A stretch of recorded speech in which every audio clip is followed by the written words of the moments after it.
Imagine going to war against an entire confederation of tribes, right? Yeah. You engage in this brutal combat, and then you return with exactly 0 casualties. Which is just, I mean, statistically unheard of in ancient warfare. Right, totally. Or, what about an ancient society that uses a literal 7-day hazmat protocol to basically scrub off the spiritual radiation of a battlefield? Yeah, that part is fascinating. Today, we are exploring a historical anomaly. It involves this mind-bending mix of ancient holy war, massive logistical spreadsheets, and a miraculous statistic that actually triggers a 200-kilo solid gold donation. It's a lot to unpack. It really is. Oh. But before we dive into all of that, welcome. I want to start right off by directly addressing you, our listener, and wishing you a truly wonderful, blessed day. And I want to extend that divine blessing to your entire week ahead. May it be full of insight and peace for you. We are just thrilled you are joining us. Absolutely. It's great to be here. We are wading into some incredibly deep, complex waters today. Specifically, we are looking at chapter 31 of the Book of Numbers. Exactly. And to help us navigate this deep dive, we're drawing from the detailed historical and archaeological context provided by 2 major texts. So we have the Holman Study Bible and the Nova Almeida Actualizada, or the NWA Study Bible. Both are excellent resources for this kind of granular history. Yeah. And our mission today is to explore a really highly structured chapter of ancient history.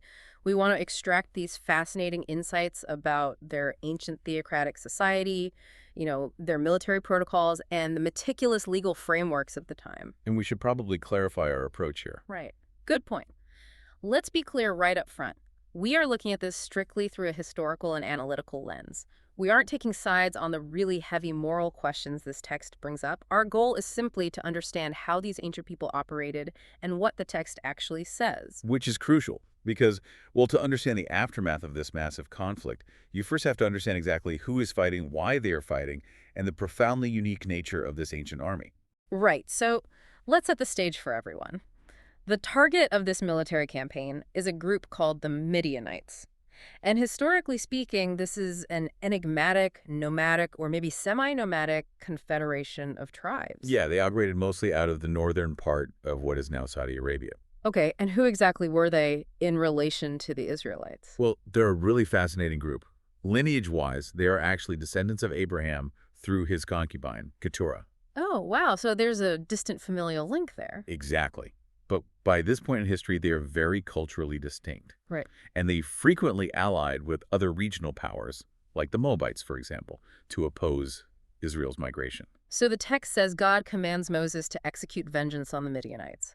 But the way Moses goes about this, it's not your standard ancient military draft. No. He doesn't just send out the standing army or call up every able-bodied man. He drafts a very specific, perfectly symmetrical number. It's exactly 12,000 men. Which breaks down to 1,000 men from each of the 12 tribes of Israel. Right. Why do it that way? Well, it's a perfectly representative force. In a tribal society like that, ensuring that every single tribe shares the exact same burden and the exact same risk, that's a way of solidifying national unity. So nobody can say they did all the work. Exactly. It means the victory or the loss belongs to everyone equally. That makes sense. But the leadership is what really catches my attention here. Moses doesn't send a battle-hardened general to lead the charge. He sends Phinehas. And Phinehas is the son of Eleazar the priest. Right, a priest is leading the army. Yeah, and he goes into battle carrying sacred utensils and the trumpets for the battle cry. I mean, I need to pause you here. Why send a priest? It's like an ancient society sending out a military strike force, but the lead commander is armed with sacred relics instead of a sword. How does that even work? Well, it works because of the paradigm they're operating under. The sacred utensils likely refer to items like the priestly garments, the Ark of the Covenant, or specifically the Urim and Thummim. What are those exactly? Those were sacred lots used by the high priest to seek direct tactical guidance from God. So by putting a priest at the head of the army with these items, Phinehas is essentially acting as a military chaplain and a direct conduit for divine strategy. Which tells us this isn't just a political land grab. Precisely. What's fascinating here is that the study notes classify this strictly as a holy war scenario. So it's fundamentally different from standard ancient warfare. Right. In normal ancient warfare, the goal was usually expanding territory, maybe securing trade routes, or acquiring resources. But in the theocratic mindset of ancient Israel, this was a divine mandate to eradicate a specific existential spiritual threat to their society. So the war was seen as God's judgment, not Israel's political ambition. Exactly. Which brings us to the outcome of this campaign. And the battle itself is completely one-sided. The Israelites are victorious, and they end up killing all the adult Midianite men. This includes their 5 kings: Evi, Rechem, Zur, Hur, and Reba. They also execute a figure named Balaam. Right, Balaam. He is essentially this spiritual mercenary, right? Yeah, that's a good way to put it.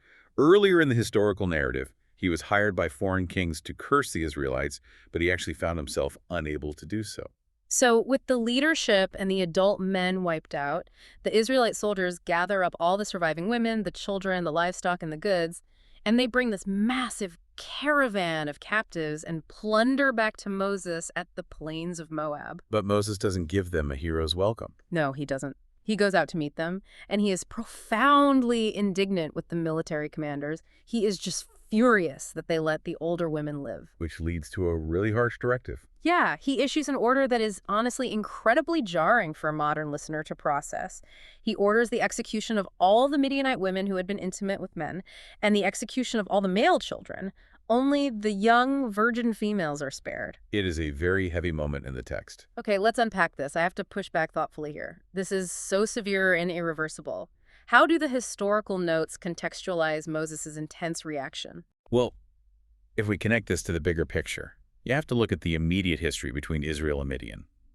Just a short time prior to this battle, there was a devastating event involving the idolatry of Baal Peor. Right, the plague. Exactly. But this wasn't just a peaceful cultural exchange of religious ideas. The older Midianite women, instigated specifically by the counsel of that prophet Balaam we mentioned. Oh, so Balaam was behind it.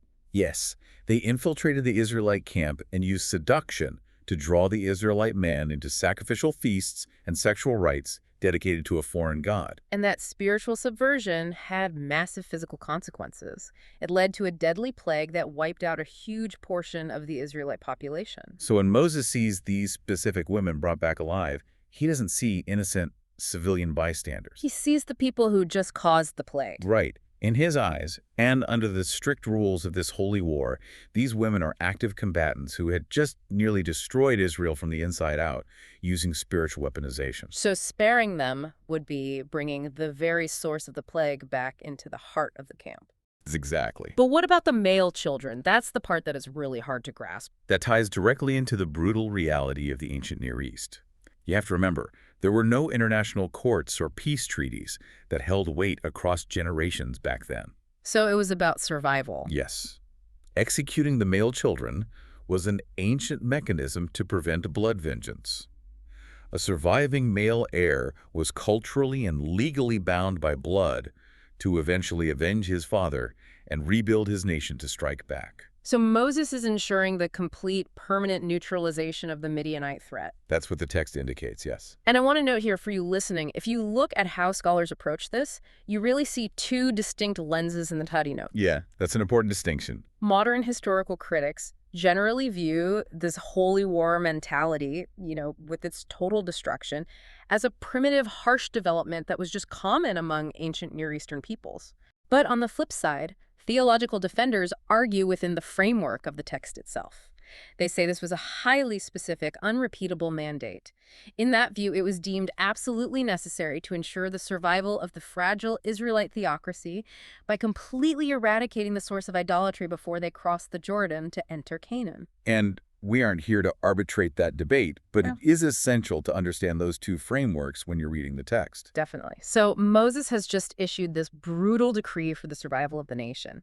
But you can't just engage in that level of mass death and then immediately walk back into the camp where God supposedly dwelled. No, absolutely not. Which triggers the next phase of the text, a sudden, massive, and mandatory decontamination process. Because this was classified as a holy war, encountering death, even the death of an enemy, made the soldiers ritually impure. Right. They and their captives are forced to halt. They have to camp outside the main encampment for a full 7 days. I like to think of this impurity here not as like a moral sin, but as a sort of spiritual radiation. Oh, that's a great analogy. Yeah, you can't see it, but if you've been on a battlefield, you are completely covered in it. You are radioactive, and you cannot bring that radiation into a holy civilian space.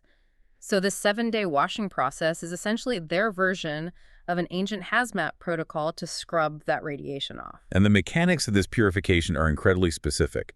They have to undergo rituals using a specially prepared purifying water on the third day and the seventh day. And it's not just the people, right? It's their gear, too. Yes. Eleazar the priest steps in to lay out the specific law for all the materials they brought back.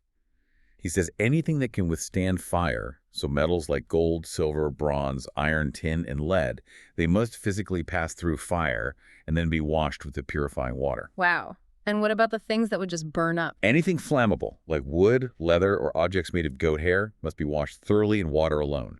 The strictness of that protocol reveals so much about their worldview. It bridges the gap between physical sanitation, which obviously have profound practical health benefits in a crowded desert camp, and theological purity. It really highlights the intense compartmentalization of ancient Israelite life. War and death belong strictly on the outside. Life and holiness belong strictly on the inside. And you cannot cross that boundary without a rigid, multi-day process to transition from one state to the other. Exactly. Okay, so after 7 days, the spiritual radiation is scrubbed, the soldiers are purified, the captives are purified, the metals have been put through the fire. But now, Moses and the leaders face a massive logistical challenge. My nightmare, really. Yeah, they have an enormous civilization-altering amount of plunder sitting outside the camp, and they have to integrate it. The text provides the exact inventory. And to understand the scale of this, we really have to visualize what an entirely agrarian wealth transfer looks like. Well, I have the divine spreadsheet right here from the notes. Just picture this. 675,000 sheep, Unbelievable. 72,000 cattle, 61,000 donkeys, and 32,000 virgin women who were taken captive. Think about the physical reality of that. 675,000 sheep is a sea of livestock stretching all the way across the horizon. The noise alone. The noise, the dust, the smell, it would be overwhelming. Just corralling them, feeding them in an arid environment, and ensuring they don't wander off requires a staggering amount of organization. How do you even begin to process that much wealth? Well, God orders Moses to act as a divine accountant. First, the spoils are split exactly 50-50. Okay, half and half. Right. Half goes to the 12,000 soldiers who actually fought, and the other half goes to the rest of the Israelite congregation who stayed behind. But then a highly specific tax system is implemented on both halves. Yes. The soldiers are required to pay a tax on their half, giving exactly 0.2%. That is 1 out of every 500 humans or animals. And that goes to Eleazar the priest as a tribute to the Lord. And the civilians. Meanwhile, the civilian congregation, who receive the other half, has to pay a much higher rate. They give 2%, so 1 out of every 50, to the Levites, who are the tribe responsible for caring for the tabernacle. Here's where it gets really interesting for me. I need to pause here and look at the logic of this. Why create a complex two-tiered tax system? If the soldiers are the ones who put their lives on the line and fought the battle, shouldn't they just keep their half free and clear? You would think so. Or, conversely, if this was a deeply spiritual holy war, why not give 100% of the spoils directly to the priesthood? It is brilliant social engineering, honestly. If you break down the math, this system perfectly balances multiple societal needs without creating a massive class divide. Okay, walk me through it. First, the soldiers get half the total plunder. Since there are only 12,000 of them compared to hundreds of thousands of civilians, their individual payout is massive. They are highly incentivized and heavily rewarded for their immense risk. Right, but the community isn't left out either. Exactly. The rest of the congregation gets the other half. This ensures that the wealth generated by the military benefits the entire society, cementing social cohesion. So no one is left impoverished back home while a warrior class gets obscenely wealthy. Precisely. Okay, but what about the physical mechanism of the tax? How do you accurately tax 1 out of every 500 sheep in the middle of a desert? It required incredible administrative discipline. You would literally have to create a physical chute, run the animals through it one by one, and pull aside the 500th, the 1,000th, the 1,500th. That sounds exhausting. And the reason for the different tax rates, the 1 in 500 versus the 1 in 50, that reflects the shared burden of supporting the religious infrastructure. How so? Well, the soldiers pay a very small tax, just 0.2%. It's largely the symbolic tribute, acknowledging God's role in keeping them alive and granting the victory. But the civilians, who didn't risk their lives in combat, pay a premium. Their rate is 10 times higher. Right, to support the Levites. Huh? The Levites were the only tribe that had no land inheritance of their own. Their full-time job was maintaining the religious core of the society. So this sudden influx of resources, these thousands of sheep and cattle, would sustain the priesthood and the tabernacle operations for a very long time without bankrupting the rest of the tribes. It is an absolute masterclass in wealth redistribution and sustaining a theocratic state. But amidst all this mandatory taxation, all this endless counting of sheep and donkeys and running them through chutes, the military commanders are doing their own math. They are conducting a head count of their troops. And they make a discovery that prompts a completely spontaneous act. What do they find?